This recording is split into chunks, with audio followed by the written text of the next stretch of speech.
Bienvenue sur Africa 24. Près de 7,9 millions d'électeurs béninois sont appelés aux urnes ce 12 avril pour désigner leur futur président de la République.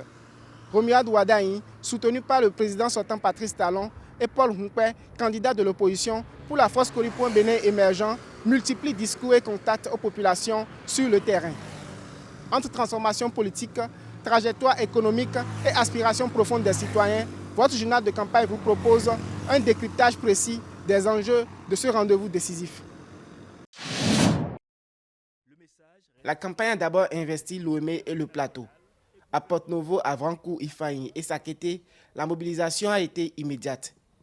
La participation active des jeunes et des femmes souligne le lien direct entre le candidat Paul Humpé et les communautés locales. Chaque meeting mêle échange sur les enjeux quotidiens, emploi, santé, éducation et rappel d'un engagement constant pour un dialogue apaisé entre toutes les forces sociales et politiques. Après avoir consolidé son ancrage dans le sud, la tournée s'est orientée vers le septentrion avec des étapes à Parakou, Ndali, Perere et Tchaourou. Paul Humpé défend un projet social ambitieux capable de répondre aux exigences locales tout en structurant le développement régional. Je suis venu vous soumettre ma candidature. Je suis venu solliciter vos suffrages pour le 12 avril prochain. Dans cette région, les habitants ont mesuré son attachement aux réformes sociales, à la gouvernance transparente et à la mise en œuvre de solutions locales adaptées aux besoins immédiats. À Tchaourou, il a réaffirmé la nécessité d'un dialogue national apaisé et l'importance de bâtir une démocratie solide et inclusive, instaurant un climat de confiance entre citoyens et institutions. Chers compatriotes, c'est un grand tournant que nous abordons. L'histoire de notre pays va fermer une page et ouvrir une autre. Depuis 2019, on nous a traité de tout. En réalité, ceux qui ont trahi sont ceux qui sont en train de quitter l'opposition pour aller à la mouvance. Le projet de société Rebâtir ensemble la fierté béninoise couvre tous les secteurs, éducation, santé, emploi des jeunes, culture, économie, agriculture et environnement. La campagne met l'accent sur la cohérence entre discours et actions avec une vision à long terme visant à établir un cadre national stable et une constitution consensuelle.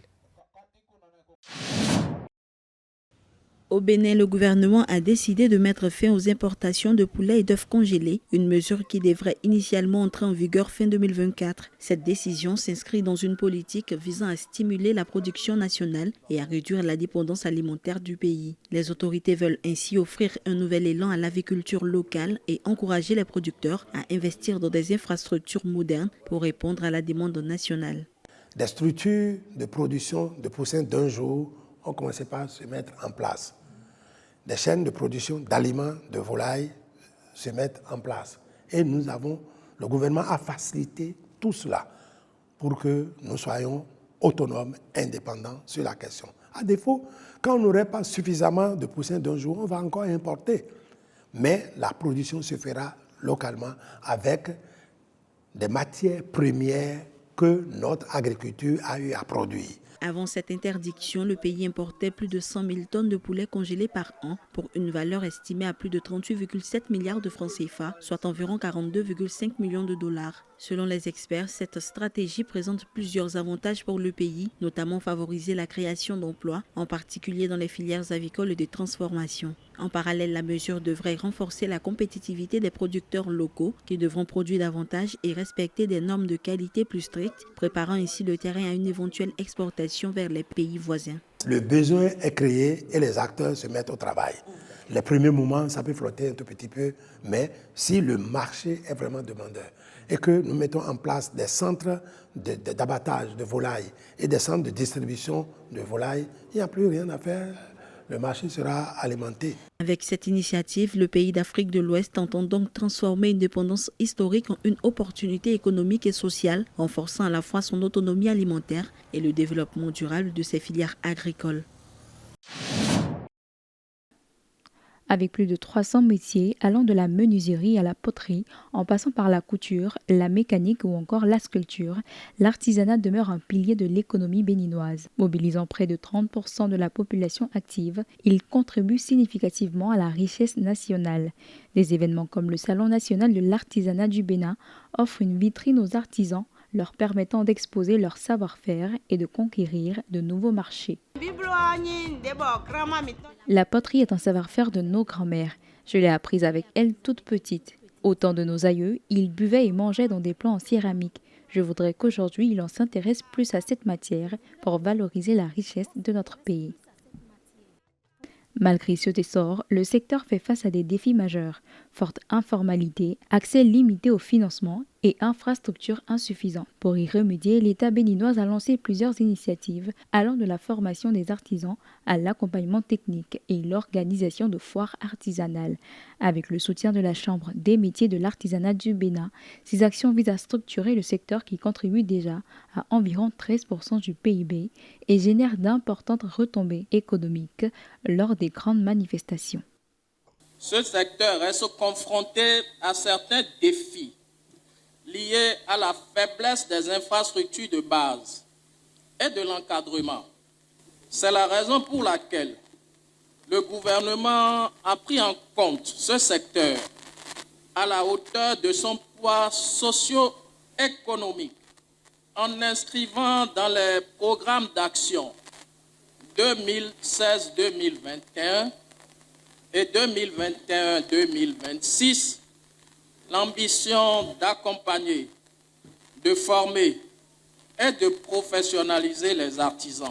Grâce à ces réformes et à une meilleure promotion à travers les salons et expositions, l'artisanat béninoise se profile comme un levier stratégique de croissance durable. À terme, ce secteur pourrait non seulement renforcer son impact économique, mais aussi offrir davantage d'opportunités aux jeunes, tout en préservant et valorisant le riche patrimoine culturel du Bénin. À Porto-Novo, au Bénin, la poussée démographique de plus de 268 000 habitants en 2023 et près de 315 000 en 2025 impose un changement d'échelle sur un territoire dense de 50 mètres carrés. La réponse s'articule autour d'un plan de développement municipal 2021-2026 solide de 42 projets structurants pour 12,241 milliards de francs CFA, financés majoritairement par des ressources propres, signe d'une gouvernance qui assume ses choix. Les investissements ciblent l'efficacité. 3,60 milliards de francs CFA pour un hôtel de ville modernisé, 1,305 milliards de francs CFA pour dynamiser les activités marchandes, 1,50 milliards de francs CFA pour l'éducation et 925 millions de francs CFA pour renforcer les infrastructures routières avec un effort soutenu sur le patrimoine et le tourisme. Sur le terrain, la transformation s'impose. Voirie reconfigurée par l'asphaltage, 14 km de réseau d'assainissement, extension des services essentiels et gestion des déchets pilotée par la SGDS-GN dans une ville qui avance désormais avec méthode et continuité. Porto-Novo a drastiquement changé et il y a des endroits stratégiques où j'ai jamais pensé à avoir des voies en fait à ces endroits-là. Je vais prendre par exemple la route de Djassin. Pour moi, incroyable parce que j'ai grandi à Porto et c'est des endroits qui affectaient vraiment la mobilité des citoyens. Parce que quand il pleut à Djassin, vous savez que vous ne pouvez pas passer par là le lendemain parce que bon, déjà votre véhicule peut s'enfoncer parce qu'il y a de la boue et tout. Au cœur de cette mutation, un projet cristallise les ambitions. Le Musée international du Vodou. Doté de 12 milliards de francs CFA et attendu à l'horizon 2026, il vise à structurer un récit, soutenir la recherche et attirer un public au-delà des frontières. En parallèle, la ville organise son potentiel touristique. 40 sites identifiés, un schéma directeur à 200 millions de francs CFA et une plateforme numérique en préparation pour moderniser l'expérience visiteur. Voilà une infrastructure de grande envergure qui vient repositionner davantage le Bénin au plan culturel et culturel par rapport à nos valeurs endogènes, mais qui honore particulièrement et surtout singulièrement Porto-Novo. À Porto-Novo, le patrimoine agit comme un moteur structurant. De la grande mosquée à la cathédrale Notre-Dame de l'Immaculée Conception, en passant par le musée ethnographique Alessandre Senou à Dandé, les palais royaux et les maisons afro-brésiliennes. Ces 5 arrondissements et 100 quartiers forment un maillage dense où chaque territoire contribue à une transformation urbaine progressive et organisée. L'économie locale portée par le marché de Wando, des activités agricoles et des mobilités soutenues affiche une résilience constante malgré une forte présence de l'informel. Les investissements en cours traduisent désormais une stratégie assumée où développement urbain, valorisation du patrimoine et dynamisme économique avancent dans une même direction. Vous êtes plus de 80 millions de foyers à nous suivre au quotidien. Merci de votre fidélité à notre média qui vous fait vivre à travers le journal de campagne, la présidentielle 2026 au Bénin. Retrouvez cette édition sur MyAfrica 24, la première plateforme de streaming HD de l'Afrique et sur tous nos réseaux de diffusion. Dans un instant, une nouvelle édition de l'actualité africaine.